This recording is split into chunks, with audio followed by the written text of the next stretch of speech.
Now we are live. Okay. Okay, perfect. Am I All coming right. through good? Is my microphone, there's It, any background noise? no, not that I can Okay, hear. perfect. All right. Awesome. All right. I'll say hello to everybody real quick. I'm not going to do a long intro and hello to everybody, but yes, welcome everybody. Let's see who's on the chat here. I see Magpie Actual, Trip, Ainsworth, Captain Commotion, Vic, Rajiv, Lunchbox. My gosh, lots of people. Kobodoc, Fresher Luke, Nimbus. Too many people to name. All right, so let's get started here. MAWKVLT, I'm so glad you could make it in. How are you today? I'm perfectly fine. Well, not perfectly fine. A bit tired though. I had a fever running for the last 3 days.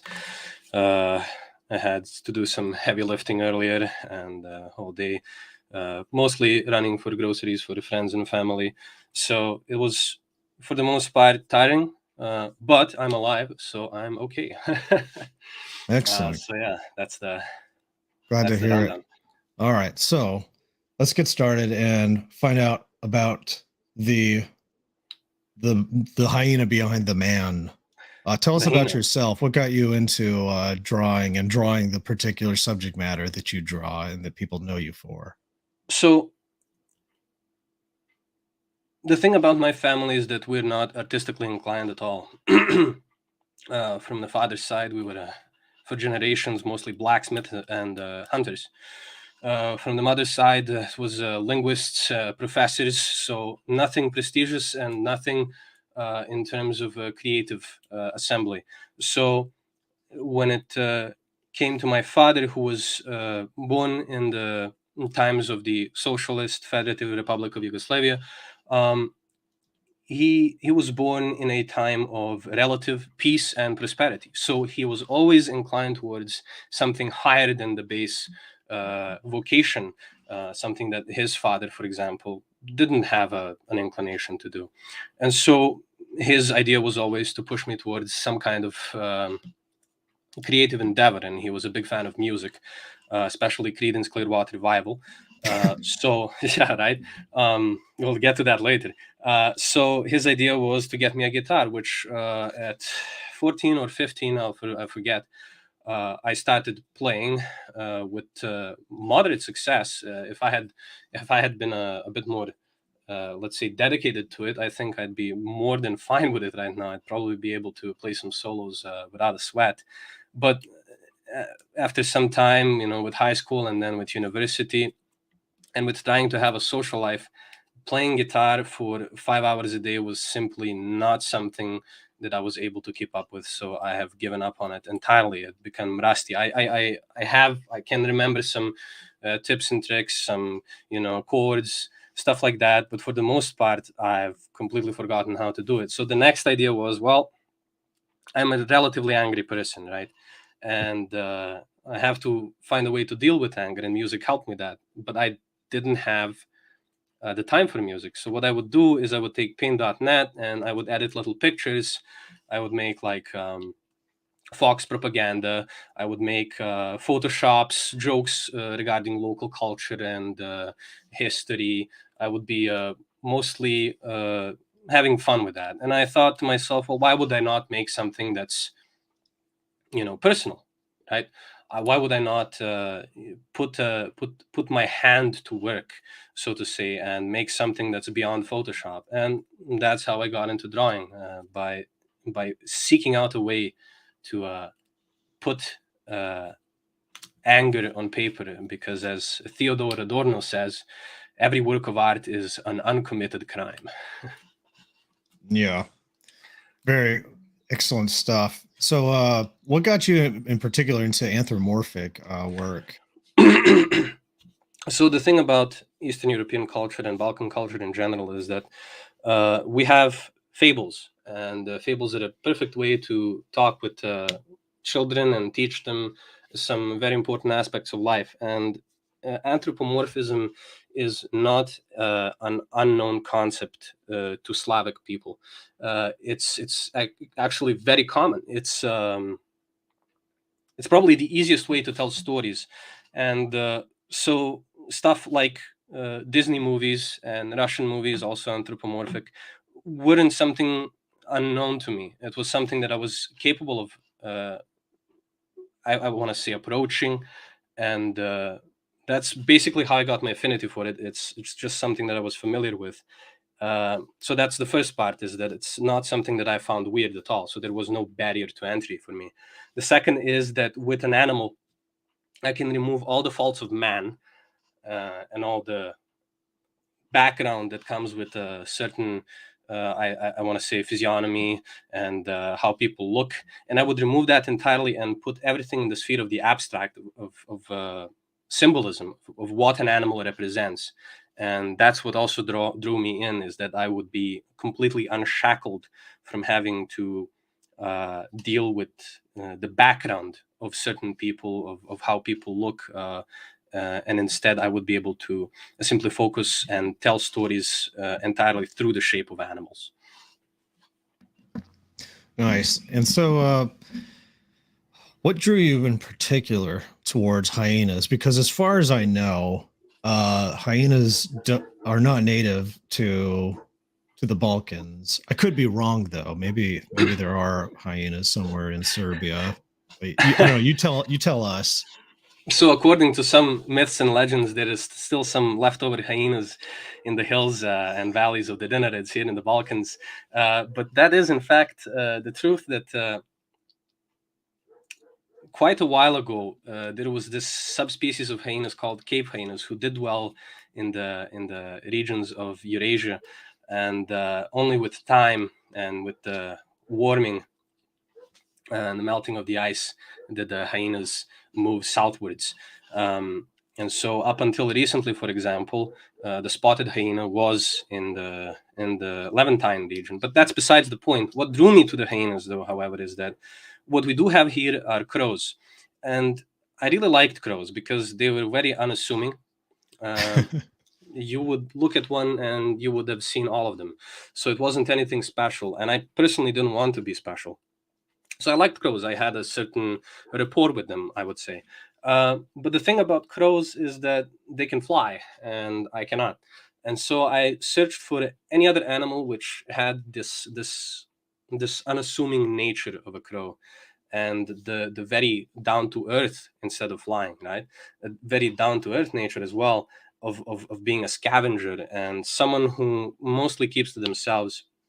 And I found a hyena, which for the longest time I didn't have any interest in. And then the more I looked into them, the more I researched, the more I liked the hyena, because it's a very humble animal. It's a very unassuming animal, and I hope that I come off as that in public. At least I know that I don't come off right now, right? So yeah, that No, was the choice. I can definitely relate to that. Like coyotes and ravens are some of my favorite animals, mostly because they're so common, and I mean to the point where they're considered a pest by most people. And I kind of see that as not exactly like a blank slate to project character onto, but it's like because it's so common and kind of cheap, kind of trashy.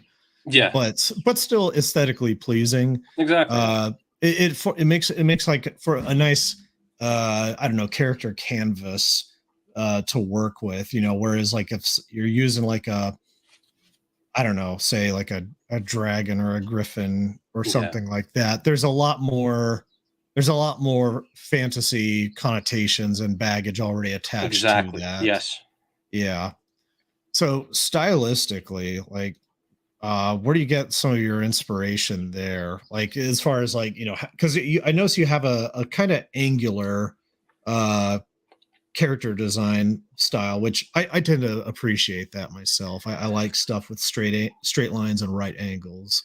So the straight lines, I think, were a product of convenience, because I've never really had a really good drawing tablet. I still have one. It's literally called Wacom One. It's a $50 one that I was able to like afford, right, at the time, and even though it wasn't even mine, but I was able to afford it, right, and pay it off.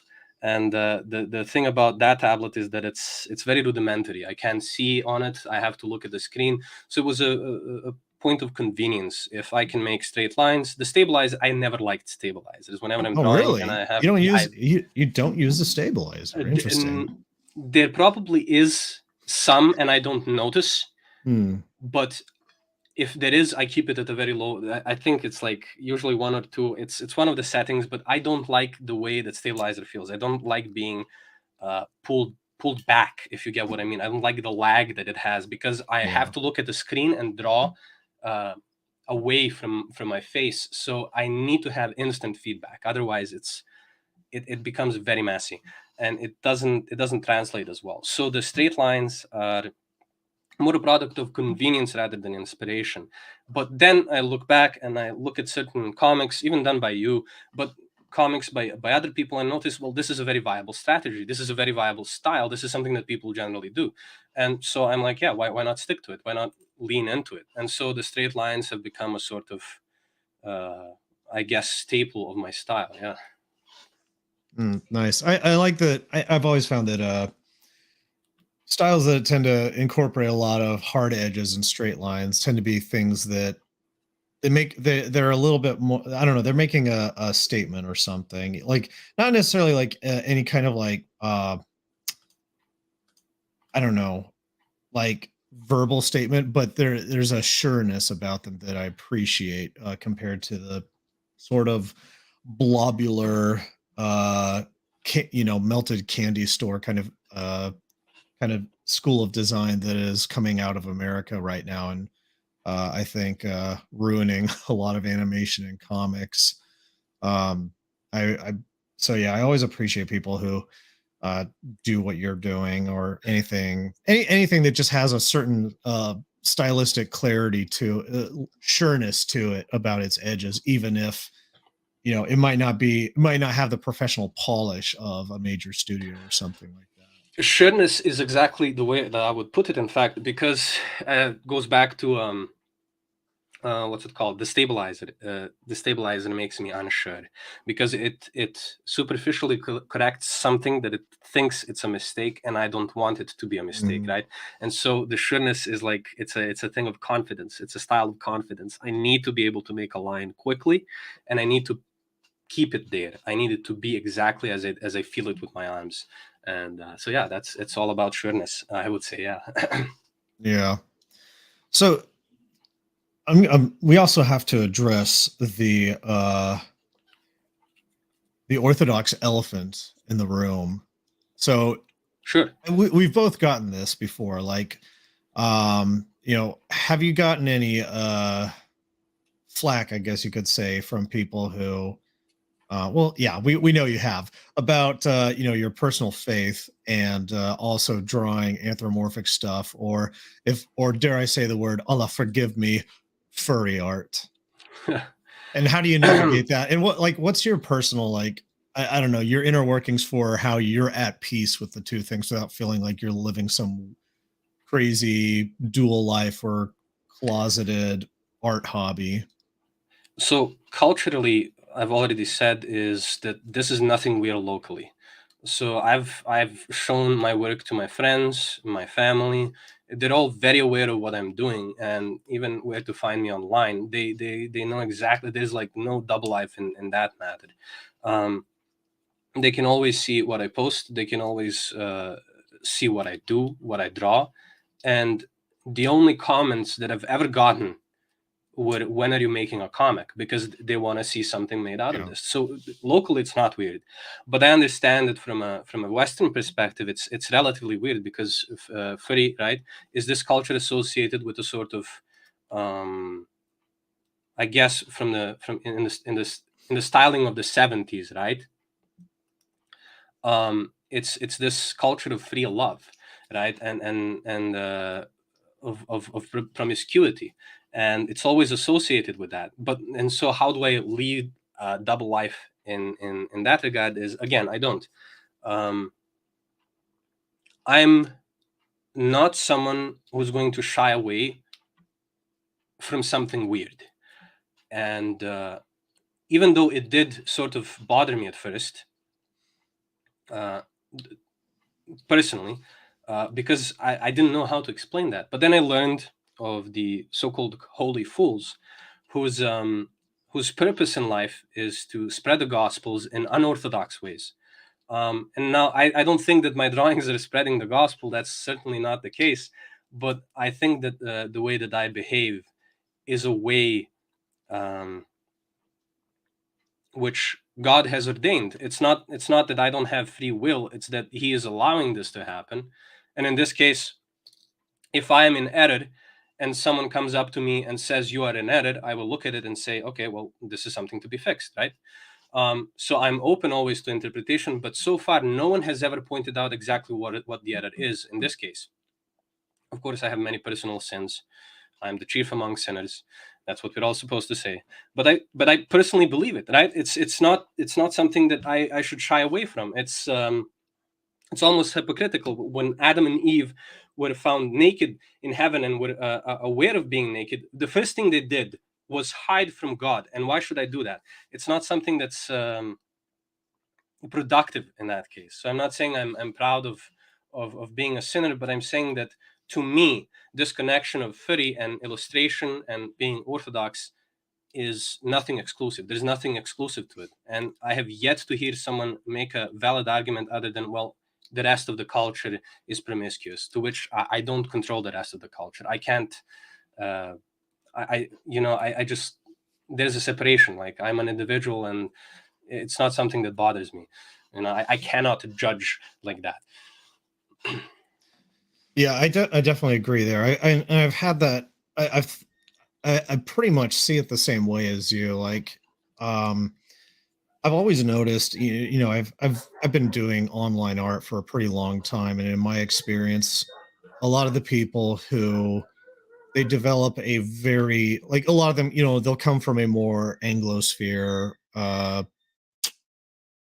Protestant evangelical background or something like that, but they're interested in anthropomorphic artwork, and yet they develop this really severe hang up about it where they feel like they're doing something wrong even though they're not drawing anything pornographic or crazy, at least as far as I can tell, and yet they feel like because there are other people out there who uh might be adjacent to them that draw or appreciate more explicit subject matter, that somehow it's their job to have to apologize or explain or get right with something that they're not even doing wrong. And the end result I've seen is they often end up spiraling. Like, they'll do this thing where they first try to go really, really hard, uh, you know, no sexy, no horny ever kind of frigid fundamentalism. And then immediately afterwards, they just go like the bar that they're setting for themselves is impossibly high, unhealthily high. And then the next thing you know is they resurface later as, hyper promiscuous, porny, debaucherous and stuff like that, because they set up for themselves, an unattainable standard. And also, they had probably unresolved sins or addictions or obsessions or whatever that they were not admitting to themselves, not admitting to God. And eventually those things will come out one way or another. And either you can be in control of those passions and be like, okay, I've got this thing. I'm not comfortable with it, but I need to deal with it. Or you can run away from it and it's going to resurface later on in some really freaky, ugly way. And I think you've probably seen that too. Yeah, definitely. Just give me like a moment. I gotta check something. I'll be back in less than 30 seconds. While you do that, I'll go ahead and like chit chat with the chat. So just let me know whenever you're back. All right. So let's see who else we got in the chat here. Let's see. Nimbus says anthropomorphic art has been made by people for 30,000 plus years. I won't stop just because of its modern associations with a certain subculture. Yeah, I'm pretty much the same way. And like, I don't have anything inherently against the subculture that, people call furry fandom. Like, a lot of my fans are certainly part of it. And there's a lot of very decent people in that scene. And so I just take everybody on a individual case by case basis. And I think that's just what you kind of have to do, unless somebody is coming at you, giving you very clear, unpleasant tribal signals or something like that. Yeah. So the problem that you just described is in fact explained in one word, right? And that's that. It's just that. It's passions, right? And passion in Latin, patio, is suffering. And in a way, you can say that you have good passions and bad passions, and that we all suffer in different ways, and that this promiscuity is a vent for passions. It's a vent for this worldly life, as we see it, right? So there's not a chance in the world, unless you're a monk who has never seen a woman in his entire life, that you don't have a sort of passion, a suffering with promiscuity. And that's why whenever I see someone who's like completely prudent, I know that there's something going on there, because shame is the other side of the coin of pride, which means you have not gotten rid of the pride. You have just replaced it with another sin that's like completely insidious. It like creeps into your mind, and you're ashamed of something. You should never be ashamed of anything. If you're ashamed of something, that means that you still have an image of yourself, and you still that is pure, and you still think that you're this being right now worthy of heaven. You should never think that. And the moment that you rid yourself of this idea that you're anything but a lowly creature on this world, that of course we were given jurisdiction over this world, but if you don't humble yourself, you will feel both pride and shame, and that's going to be your downfall. For many people, physically, for a lot of people, spiritually, and at the same time, it's very dangerous. It can destroy minds. It can turn people, as you said, from one to the other immediately. Like people who were promiscuous their entire lives, and now they're suddenly prudent, and people who were prudent their entire lives, and now they're suddenly promiscuous. That doesn't work. You're going to need to have a vent, and you're going to have to understand that that's just how you are. Sure, the Lord said, "Go and sin no more," but that's to the best of our abilities, and that's how we should keep in mind. Yeah, and that's definitely, I would say, a more orthodox understanding of things that Yes, might yes. sound a little bit unfamiliar to To some the of our more I agree. Western Yes, I'm friends. aware of this. Yeah, Yeah, yeah, yeah. Like, I mean, I say this as an Anglospheroid, but yeah. who Definitely. is culturally appropriating Slavic Orthodoxy and stuff, and Yeah, how um, dare you? This I is know, right? exclusively a Well, Russian thing. I can't I'm help it. not I even mean, Russian. as an Anglo, I mean, there's no telling what ethnicity I'm going to be next. I mean, right now I'm learning, Russian, but it's like the next year I might be an Arab. I Yeah, might, exactly. or I might become a samurai of Japan, or I Yeah, might become a romancing Spaniard. Who knows? yeah. Depending on what movie comes out. Yeah, exactly.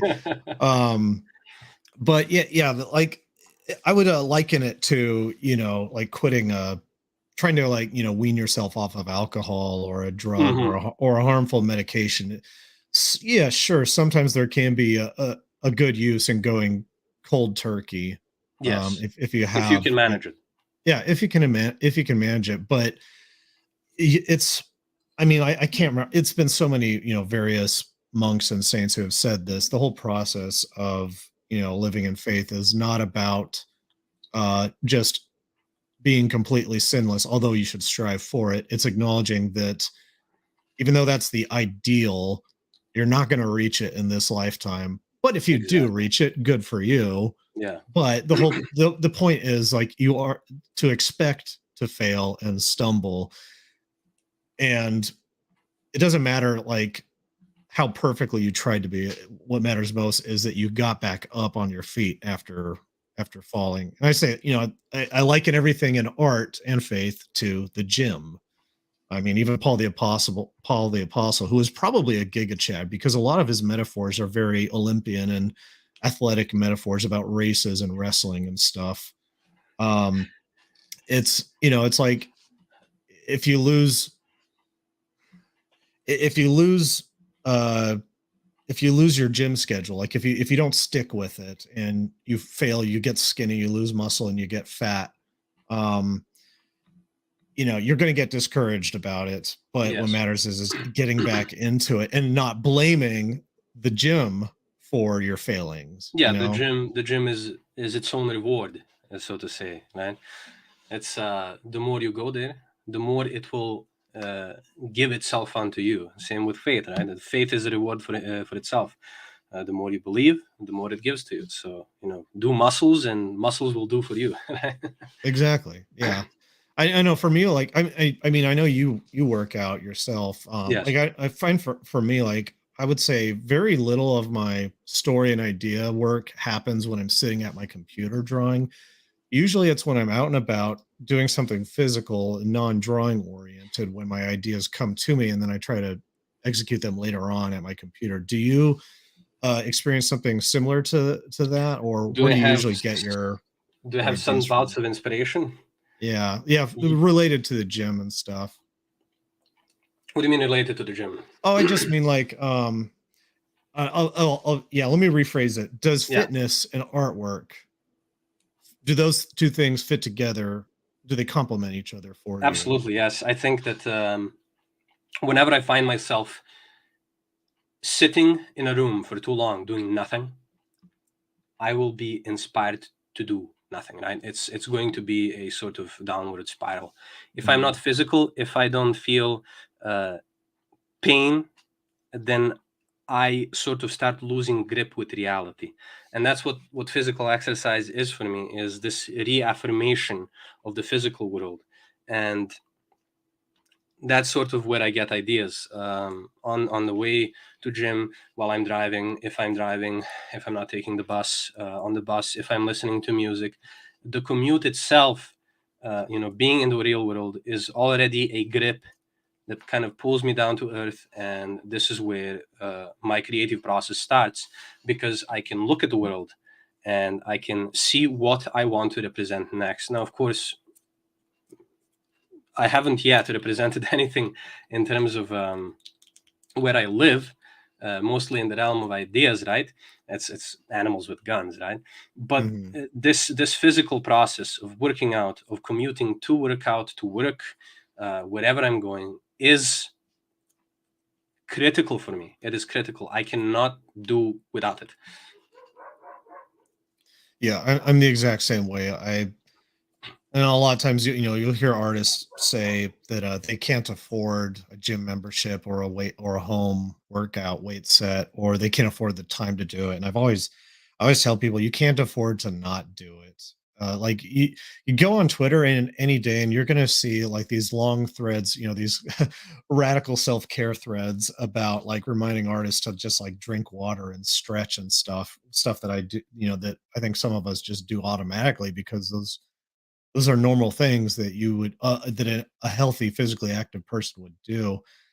But I can relate to, like, in my early to mid 20s, like I didn't understand that stuff. Like I thought like, well, as long as I just don't eat too much, I'll be in good shape. When no, I was getting sick like every month. And my I mean, I have wrist problems just due to like injuries, but prior to those injuries, I was having joint inflammation and all this stuff due to eating like crap and not working out. But as soon as I started working out, I found that I was able to be a lot more, have a lot more endurance with creative endeavors, and also just a lot more mental clarity, less restlessness and stuff like that.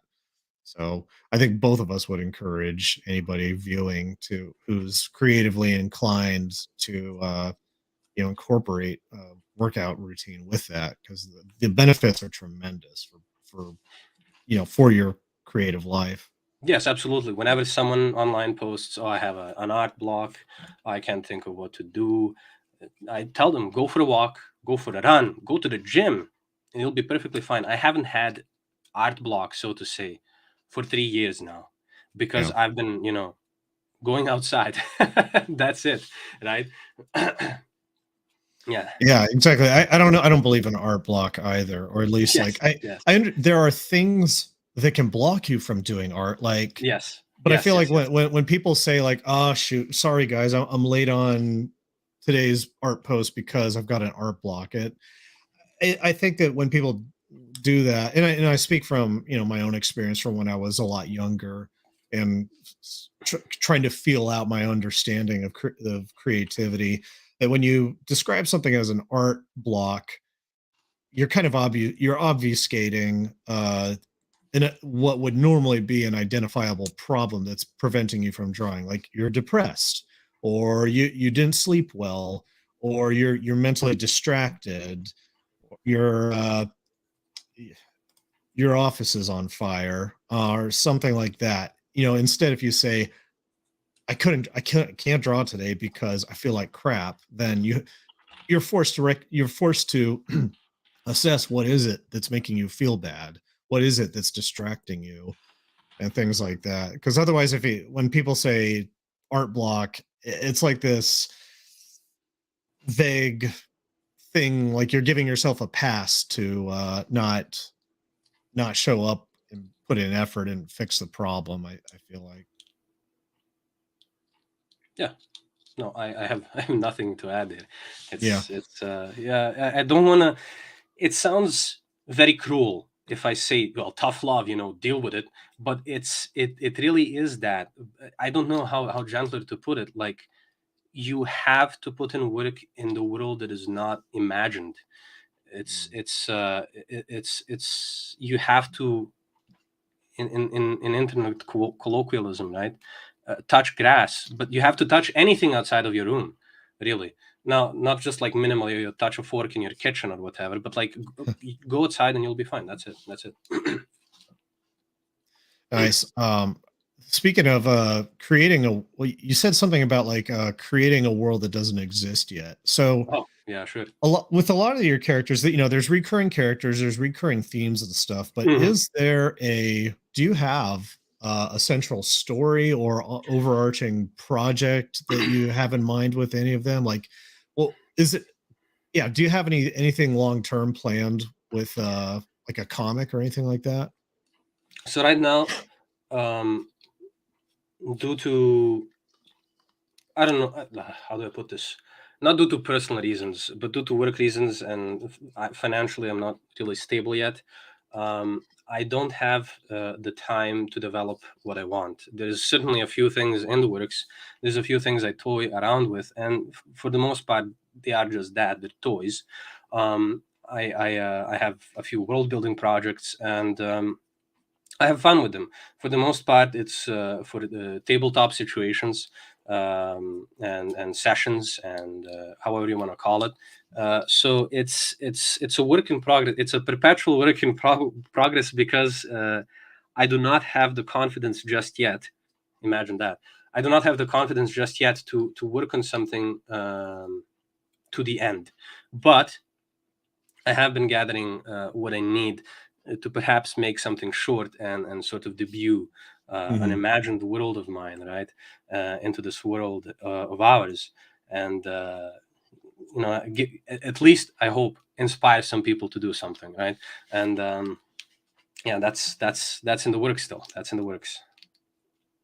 Nice. I definitely look forward to whenever you start releasing stuff from that. I would say, like, if you're struggling with confidence on finishing something, the best way to, in my experience, the best way to overcome that is to figure out from the start what your ending is. Exactly. Yes. Yeah. I remember this. And I'm not sure if it was you who said it or someone else who said it also. But whenever you're thinking of a story, you think with the message you want to send, and you do that by writing out the ending first. And I have so many endings, but no time to get to them. Yeah, yeah, at some point you do have to pick the ending Yeah, that you want exactly. to Yeah. go with, cuz Yeah. I Yeah. mean, it's easier said than done to just be like, okay, just decide what your story's ending is, but yeah, it is tough to Yeah. figure out what ending you want to go with. And in my experience, it was just, I think time is just the best way to let it happen, unless you want to like deliberately set a time limit project for yourself. Like, okay, this week I'm going to get a 3-page comic done, and that's, you're doing it for the learning process, and just seeing what you can create in that pressure cooker of time. But other than that, I would generally say, um, letting yourself sit on an idea or a few possibilities for a while, and role playing them out and acting them out in your head is a good way to come to a decision for which route you want to take. Sorry, could you repeat that? Oh no, I was just saying, like, yeah, generally, from in my case, I mean, well, with Wyatt, I knew what the ending was from the start, but in other Mm, in like little scenes within the book where I didn't know how I needed them to end, I just solve them just by having like a couple possibilities and then sitting on it, letting some time pass while I acted it out in my head yes, yes, until one of them felt more compelling than the other. yes. I just remembered, and I was Oh, thinking, I spaced out for a moment. oh, no worries. I do remember I did some creative writing for the Passage Prize Hmm. by Lomas on Twitter. So I'm not sure if I'll probably edit them a bit, because I mean I didn't win, of course, but I'll probably edit them a bit and then post them. So I guess that's one of the worlds that's like, it's not exactly anthropomorphic. I don't know. It's a world regardless, right? And it's a world that I already did 2 stories in, and so I guess that's something that I could, I suppose, publish and work more on before I dive into comics. And I don't know. It's just, I just reminded me of something that was buried in the back of my head. Nice. I mean, if you've got something ready to work in, like, just use it. Yeah, Just see yeah, where it yeah, takes you, and yeah. let yourself make mistakes and learn from them, and you'll be better equipped for the next project.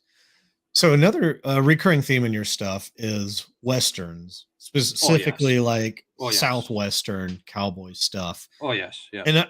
from what little I know, like cowboy westerns are or at least were really big in the Balkans. Can you explain to the Westerners in the audience here what exactly, where does that come from for you? So where, I have no idea. Hmm. But just the same as Italians were obsessed with westerns and they made those spaghetti westerns, right? And they made them a bit cynically. Like if you look at the way that the westerns were done in the United States, you have the white hat, you have the black hat, and they battle it out, and the good side always wins.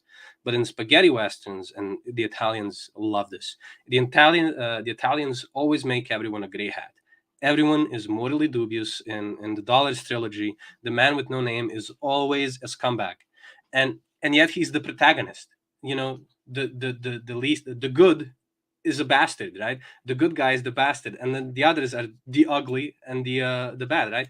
And so Europeans already with Italy had a sort of connection to it. But even before that, there is this writer who I was raised on. My father, he gave me his books, Winnetou by Karl May. Now, Karl May is a German, and he's a very peculiar German in that he never left his neighborhood. He lived his entire life in his little town, in his little neighborhood, and he never left it. Some even theorize that he never left his apartment building. Um, and yet, he wrote amazing novels about the Wild West, and they're called Winnetou. And there were movies made about based on the stories, and every single place he described is exactly the way that he described it. Like if you pull out, he was like studying maps. He was studying how do you call those, the traveling guides. He was learning everything from the books, and then as he was learning that, he was putting it in his own work, and he was imagining a story. And through that, he made an incredibly accurate. Like he even knew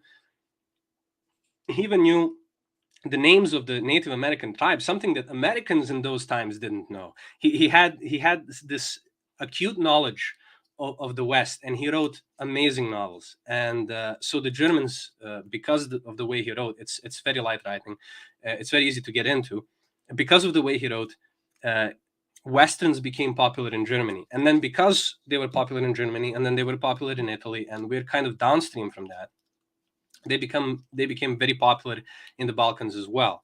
And so when there was a statement written about a movie being made um, about Winnetou, and they needed places to record, our country, so Yugoslavia, immediately responded and said, "Hey, Croatia looks like the Midwest. And so much of the shots for Winnetou were done in Croatia. It's just insane, but it's true, right? It's a Western that was completely recorded in Croatia. And I know a few statists or background characters who were playing the Indians. And that's another recurring theme for the Balkans, is this almost compassion for the Indians regarding stories and romanticism, is that here people largely romanticize the Indians. Whereas, for example, in Germany, it's more with the cowboys. In Italy, I'm not sure. In Italy, they were very cynical about all the characters.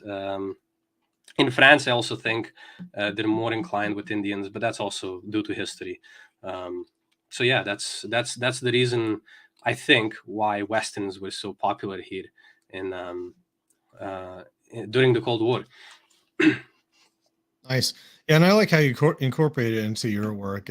You don't see that often. I mean, in general, like North American artists don't do a lot of Western art. I think some of it's probably due to maybe a little bit of entertainment oversaturation from the genre in the 20th century, to people having just weird historic hangups about it, or feeling like they're walking on eggshells with how they depict everything. But I've always found it compelling the way Europeans or Japanese artists, Asian artists depict, the Wild West.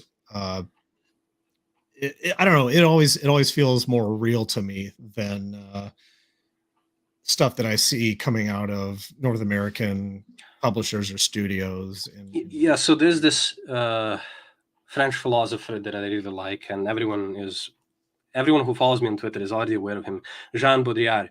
And he wrote about this thing in his work called Screened Out, about something called a feedback. If you have a microphone and you need a speaker that's connected to the microphone, and if you talk into the microphone, you're going to get really bad feedback and static. And it's not going to come through clearly. So what you need to do is you need to take the microphone and go away from the the speaker, and then you can talk clearly. So I think the reason why current American Westerns and American artists depicting Westerns, why they're not as clear as, for example, Europeans and Asians dealing with Westerns, is because we have a sort of distance to it. We have a distance so we can view it without any personal attachments. And I think that's why Italian Westerns were really amazing, because they had no personal attachments to it. The hyperreal. They had no personal attachments to it, and so they were freely able to explore certain things. They were not chained by the ideas of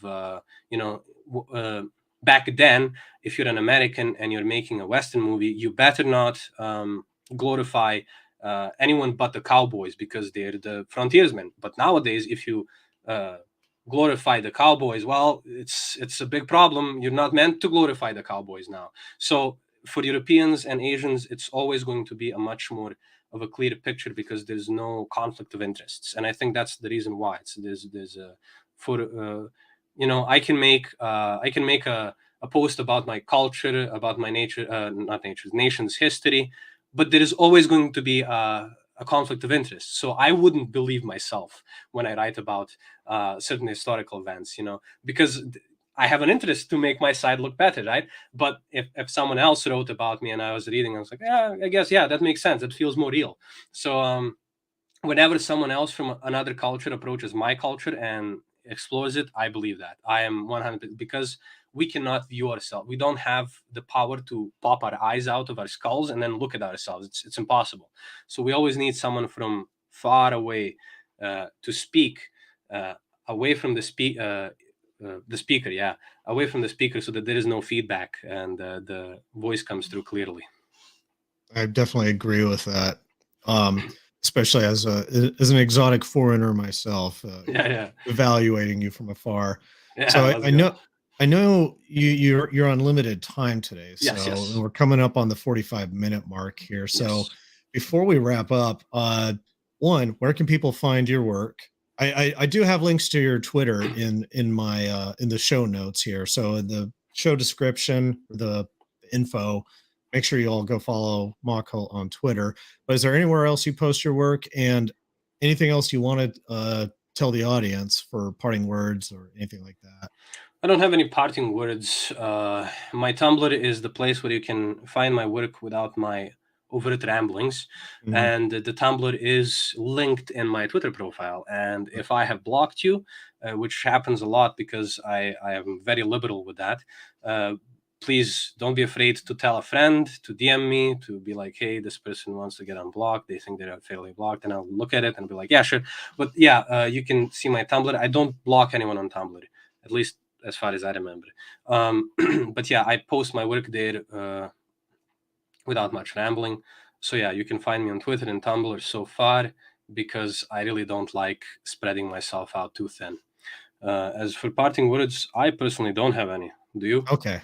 Well, I have some parting words to give you to say to me. I'm gonna message them to you real quick, and then I'm gonna ask you to read it out loud because I appreciate your accent, and I'm going to post you a quote to say. A quote? Sure. Yes. Okay, I gotta find this. I gotta wait for this patiently. All right. I hope I don't skip this. Okay. There, I sent it to you in the chat. Read it as intensely as you can. With my own accent or the intended one?